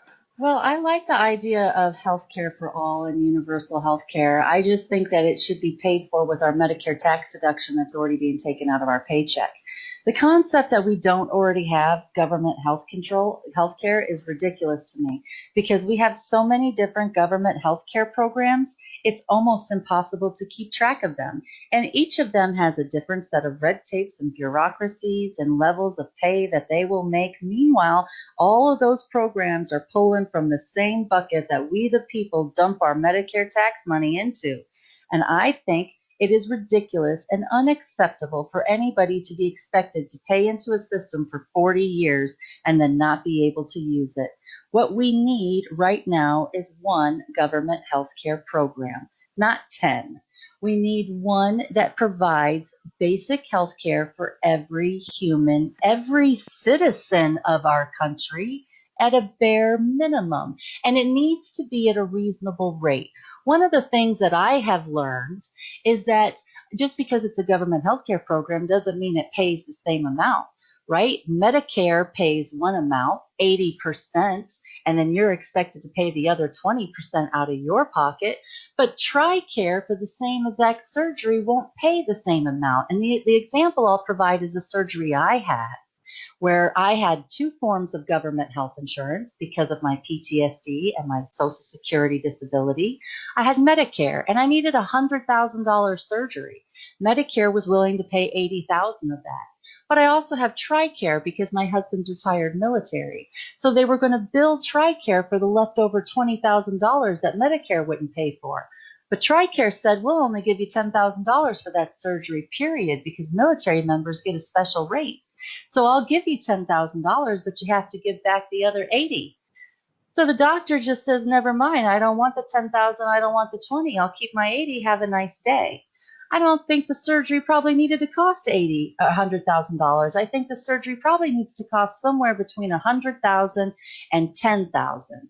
And there's no reason why we can't split the difference in what gets paid in these already negotiated deals so that the American people who are utilizing the service get the best deal possible. There's no reason for these prescriptions to be completely out of control and be the amount that they have jacked up for the prices of prescriptions in the last few years on necessary medical that people need in order to survive every day is unacceptable. It's unreasonable. There should be limits to we having a for-profit healthcare system is bankrupting our citizens. It's bankrupting our country. And other countries don't understand why we are so irresponsible with our money. And it is because people are greedy and people have figured out how to work the system to make money off of it. I'm honestly, how many government healthcare plans do we need? We got Medicare Part A, Part B, Part C, Part D. We got Medicaid. We got TRICARE. We got TRICARE Standard, TRICARE Prime, TRICARE for Life. We got the government healthcare program. We got CHIP. We got the VA. How many different healthcare programs do we need? We, the people, us crazy socialists, are the ones paying for all of this. Why are we continuing to pay for something that we're not using? And so I am funny about my money, and I don't like to just throw it away. If I have to pay $8,000 a year for health care to Medicare, I want to be able to use it, and I want to be able to use it now. I don't want to have to get an Obamacare policy where I got to pay more money on top of what you're already taking out of my paycheck. No, that is ridiculous. But the idea always comes around that we have to recreate the wheel. And I'm not interested in recreating the wheel. I'm interested in streamlining it and tweaking it so that it flows smoother, it's cheaper, more profitable, and provides better quality and care to every citizen of our country because we're the best country on the planet and our people should be the healthiest. Huh, like your tone, your attitude there, and your optimism, and your way of hoping to work things out. Education, though, we need to get into this before we end the show. Yeah. Hopefully, we get everything on the list here. But the idea that sitting in a classroom is the way to educate someone, I don't know. There are those who go on the deep end saying children might as well be out or should be out playing if they want to develop properly and not sitting in a classroom. Well, then again, if you don't learn a few things about how some things work, then how are you going to get anywhere in the real world, regardless of how much money you make? I mean, how do we teach people if not a classroom setting, then what is supposed to work to, and what are the subjects flawed that we teach them? Would it make more sense to talk to them about, well, spiritual but not religious stuff and ways of utilizing it, and or what should the classes be called if children ought to go to school during a day for a certain time period during the year? Well, certainly as a parent, I would like to take this opportunity to say how much I love school and how much I appreciate our teachers and our educators and what a tough job they do. My oldest daughter just graduated from college in May and she's teaching eighth grade pre-algebra. And while I acknowledge that our school system definitely has some issues, I want to make sure I take the opportunity to thank everybody who is, an educator and doing everything they can to help our kids because we have to do something to care about the kids that are here now. And those of you who step up to do it, you are my heroes, and I really just appreciate you so much for it. The idea that kids need more exercise, they need to get out and play more, they don't need standardized testing. There's a lot to be said for teaching manners and human interaction and compassion and yoga and tapping, meditation for stress management.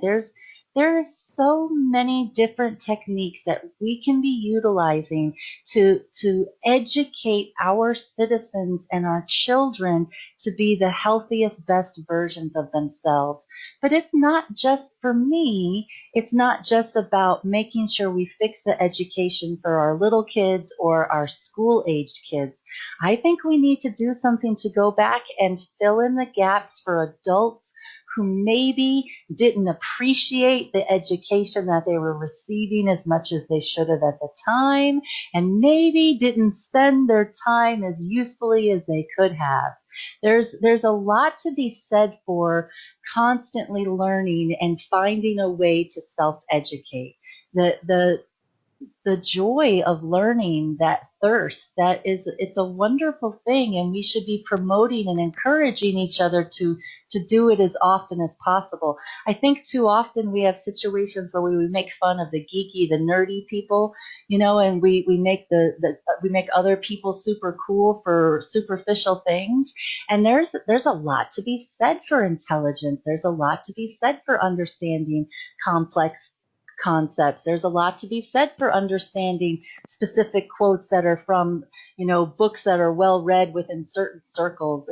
The idea that, one person is better than another, certainly started with education, but education eliminates that barrier because education should be available for everybody. It should be something that we encourage everyone to participate in. We should find ways to make it fun and to get people involved in it, because it, the kids learn from the adults. And the adults, there's a lot of adults who I have met that have openly admitted to me that they wish they'd have tried harder in school. They wish they'd have paid better attention to this or to that. And because they didn't, they're struggling as adults. And I think that if we allowed an opportunity for adults to come back in and fill in any gaps to their education, I think it will make all of our society a better place.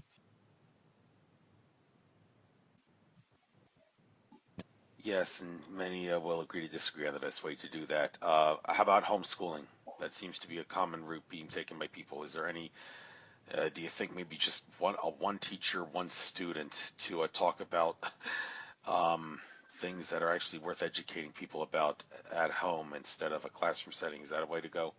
It is. And I have homeschooled my children in the past because of problems at schools. We moved 7 times in 7 years, and I've had an opportunity to put my children in public schools from Rhode Island to Hawaii and several states in between. And we have taken advantage of some homeschooling opportunities, and it's different strokes for different folks. Each kid is different.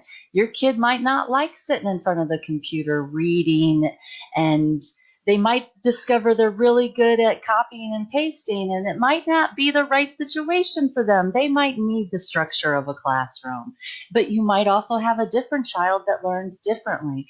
There's a lot to be said for parents being involved in their children's education, and it being more than just what the state says the kid has to learn. I had a situation with my daughter. She was in third grade, and we had just moved to Tampa, Florida, and they did this assessment with their kids at the beginning of the school year to determine how well they understood math. And the teacher called me in because she wanted to have a conversation with me about my kids' test scores. And she sat me down and she said, I don't understand why your daughter's scores are so much higher than everyone else in the classes. They're over 50% higher than the other students. What are you doing at home that we're not doing here? And I said, that's simple. I don't teach them that stupid Common Core stuff you teach them at school. I teach them to do it right first, and then I work on that nonsense that you're teaching them. And the teacher was not very impressed with me, but my kids' math skills are really good because I make sure they understand it at home. Now, they're educating your kids just isn't just about making sure they know how to add and subtract and read and write. You got to fill in all the music that they've missed out on for the last 40 years. And there's a bunch of movies and television shows they got to see so they understand everyone's inside jokes. And you got to teach them how to read people's body language and how to manage their emotions. And it education and learning and developing other human beings, it's so much more than what you learn in a classroom. And there's an opportunity for us to learn everywhere. And I think that we should have different creative outlets that reach different people. You know, we're embracing the concept that different people learn differently, and autism is actually helping us embrace that concept, because as we have more children that are born with these autistic this autistic disability, we are also learning that these children are also incredibly gifted, and we just have to learn how to tap into their gift and their intelligence, and how to teach them. And it's okay that not everyone learns the same way. It's okay if you excel in a classroom environment, but we have to find a way to educate our entire population, even if they're not good in a classroom, or they prefer not to work in large groups. There is a place for everyone here, and we need to find a way so that everyone is utilized to the best of their ability. Well, wish you the best of luck on making that possible. All right, one more question, and then I'll give you the chance to plug your sites and get anything you like. But one thing I really need to see, and I'm going to get off the deep end here, I want my politicians to not be cowards. Elected representatives to not be cowards. Like, why do I bring this up? Well, let's just say that for one, Ted Marr, he explained that what exactly did happen. What was the purpose behind Donald Trump meeting with Henry Kissinger in mid 2017? What was that all about? Well, Donald Trump, as those that support him would lead you to think, and I do maybe think there is something behind this. He's not out to get the American people. Maybe a pathological liar. He may do some For things. sure, for Yeah, sure. he is. Okay, Yes, come on. I mean, but he's not not even really. maybe. Yeah, he is.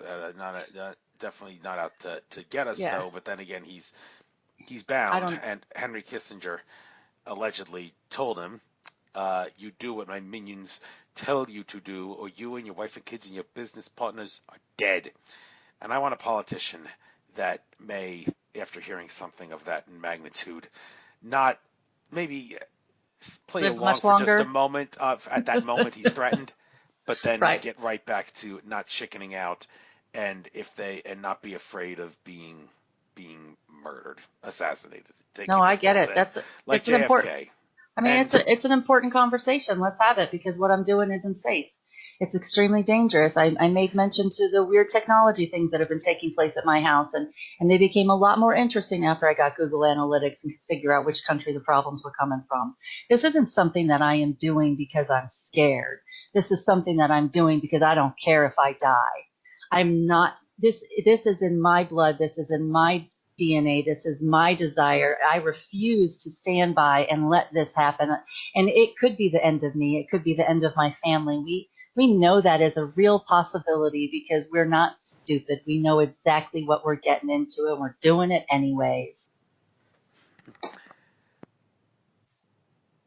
good for you, good for you. Thank So you, now thank that you, you've said thank that you're you. not going to chicken out if the Henry Kissingers of the world come out and say, do what we say, or you're screwed, and so are your family and friends, well, don't be afraid to die. Know that you're just going to live on like a Jedi that gets I killed. come from a Live, long line okay. of martyrs. Do you know who John Rogers is? Maybe, maybe not. He's the editor of the Bible, and he was the first Oh. person Queen Mary burned alive when she decided to switch England from Protestant to Catholic. I Mm. keep hearing that George Washington is an atheist, but I think he was a Rogerine because he's from the same line. And after that happened to John Rogers, the Rogers started a new religion, and it's really history is a lot more interesting when you find out how you're related to it. Yes, it is. And, well, now's your chance to not only get at anything you like, but all your Facebook pages. You have three that I know of: uh, the Turning the Titta one, the regular like page one with I did be try to send you a friend request on your regular page that's not like a like page, but your like page with that's of you, and also the presidential one. So those are three that I know of. Plug those in your way, as well as your website and where you're going to be, who you plan to talk to, and all the rest of it to close us out. Absolutely. You can find my book on Facebook at Taming the Titta. The at sign is actually at Sharmin Smith 2020. You can find my presidential page at Sharmin Smith for President 2020. You can follow me on Twitter at Smith Sharmin, also at Taming the Titta. You can find my book on Amazon, any online retailer really, Taming the Titta, Tida. It's on Kindle. You can follow my radio show. I go live every Thursday at 1 p.m. Eastern Time on bbsradio.com. The name of my show is Taming the Titta. You can find me at charminsmith.com. And really, there's a ton of interviews that I have done out there. If you're interested in what I have to say, I've covered pretty much every topic, and I'm not afraid to go on a show that might be a little controversial, because I know that there's an opportunity to discuss the issues, and I really do just want to get people talking again. I honestly believe there's nothing so wrong with this country that it can't be corrected with a little common sense and compassion, and we just need the right voice to light the way. And I hope that you, and I hope that I, on all these shows I'm going to be doing, will be able to do just that and be the voice. So thank you very much. I will make sure I get this uploaded soon. I'm going to be going to Alien Con in Baltimore this weekend, but my train doesn't leave until really early in the morning on Friday, so there's really no excuse for me not to get this up on the internet and send you a link as soon as I do. So it'll be up there. If there's if you want to maybe send me a abridged bio, not the big thing that's on your site, because if someone reads that, they're going to say too long, didn't read. Right, because nobody wants, there's too many words. They just want a little bit of words and a bunch of pictures, and a lot of white space. But that always annoys me whenever I go to a politician's website and there's like 2 sentences and I'm supposed to believe that they're going to take care of me. And since I needed more words to express what I wanted, then you guys got more words. And there's a lot on my website, because these are big thoughts. You got to think them through. Well, I can write my own bio of yours, but if you want to send me one, a little one, by all means do that. Absolutely. Okay. Also, I don't know what to call it. If you have any requests for the title, then I usually wrote the person I had on the show, their name, and then a colon, and then the title of the interview. But if you have anything that you'd like, send it to me within the next 24 hours. And I'm kind of curious to see what you come up with. All right. Well, all right. If you object, send me something else. So I will. All right. So great having you on. Very, very rare I get these political people. So not political people that are as open-minded as you from a spiritual but not religious standpoint. Right. The people at the Tea Party. I tried to go to their Tea Party conference in the summer. But even though I support everything the Tea Party stands for, from a standpoint of being like a revolutionary, American Revolution type minded person, the problem is they're conservative, and I think of myself as a Thomas Jefferson like liberal. That's what liberals are supposed to be like, not the liberals nowadays who want the government to be their mommy. That's not what that's right. So I support them, but I was too open-minded. They checked my social media. They saw all of these shows I'm doing. They're like, this guy can't be part of the Tea Party. So they actually gave me my refund money in cash and told me to leave.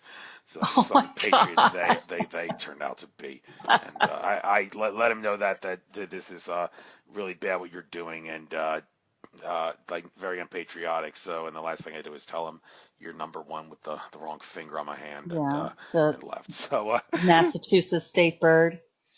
Yeah, and that's the thing. A lot of politicians are alienating people because they're too different. They're already typecasted, and that's just not the way our country is. We're a melting pot. There's so many different things, and if the politicians aren't willing to talk to everybody and hear every side, how are they going to represent everybody and try to make policies that protect everybody? And so I don't care, have a great time at your alien con this weekend. And honestly, as long as people are just doing things to be kind to each other and spread goodwill and try to heal the nation from this divide that we're in, it's worth talking to every person who will listen. Hmm. Yeah, trouble. I'm meeting myself there. Yeah, like all conservatives and liberals got to find a way to get along. Okay, I we mean, support the same things. It's just that our yes. open-minded, closed-mindedness is a little different in some regard, but it shouldn't make the difference, I don't think, in regards to what conferences we choose to go to. If you support the ideas of No. the conference, then the fact that we're not as open-minded, or not as closed-minded as you are, I should say, to the Tea Party people, that's kind of Right. silly. But anyhow, Right. all right, And that's one of the things that makes America amazing, right? There's right. so many different people here. So what else are we going to come up with next? Let's see what we come up with next. That's one of the things that excites me, and I think people are ready for it too. They're ready for somebody to stop being so judgy and not refusing to have a conversation with someone who has a different political opinion. You and I aren't on the same page on everything, and we still manage to get through it like adults. Look at us. So let this interview be a way to inspire others to get along better. Let's So, hope so. okay, we've gone 2 hours.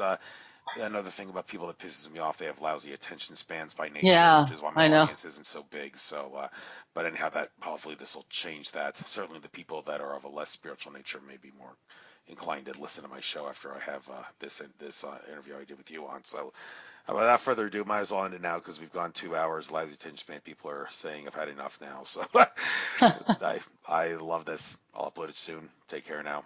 Have a Take good night. care. Good luck. All right, bye. Bye.